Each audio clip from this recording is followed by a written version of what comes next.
Maharashtra 39 news network. सत्य बातमी, ठाम भूमिका. नवापूर शहरातून जाणाऱ्या राष्ट्रीय महामार्ग क्रमांक 53 वरील रंगावली नदीच्या वरील महाकाय उड्डाण पुलावर कार आणि ट्रक यांच्यात झालेल्या भीषण धडकेत गुजरातमधील पती-पत्नी गंभीर जखमी झाले.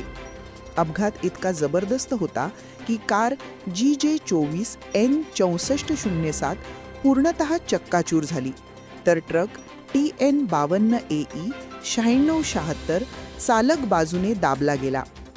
या अपघातात सोनगड, जिल्हा तापी, गुजरात येथील करण अशोक अग्रवाल वय 32 व कल्याणी करण अग्रवाल वय 31 हे दाम्पत्य गंभीर जखमी झाले. उड्डाणपुलावर झालेल्या या धडकेचा आवाज परिसरात घुमल्याने उड्डाणपुलाच्या खालील नागरिक व दुकानदारांनी घटनास्थळी धाव घेतली.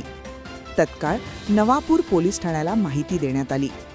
नवापूर पोलीस ठाण्याचे पोलीस अधिकारी व कर्मचाऱ्यांनी तातडीने घटनास्थळी पोहोचून वाहतूक कोंडी सुरळीत करण्यासाठी क्रेनच्या साहाय्याने अपघातग्रस्त वाहने बाजूला केली. जखमींना त्वरित नवापूर उपजिल्हा रुग्णालयात दाखल करण्यात आले. यावेळी नवापूर येथील अग्रवाल समाज बांधवांना अपघाताबाबत माहिती मिळताच त्यांनी नवापूर उपजिल्हा रुग्णालयात धाव घेत मात्र विचारपूस केली. तसेच प्रकृती गंभीर असल्याने नातेवाईकांनी त्यांना पुढील उपचारासाठी सुरत येथील खासगी रुग्णालयात हलविले.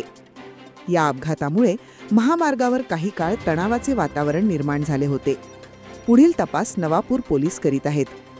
महाराष्ट्र 39 न्यूज नेटवर्कसाठी अजय राजपूत, नवापूर. भागते हुए आए और जो दुखापत थे उनको सरकारी दवाखाने में लेके गए, गाड़ी साइड पे की और ट्रैफिक वगैरह सब चालू किया. पुलिस वाले और साथी भी हमारे साथ में आए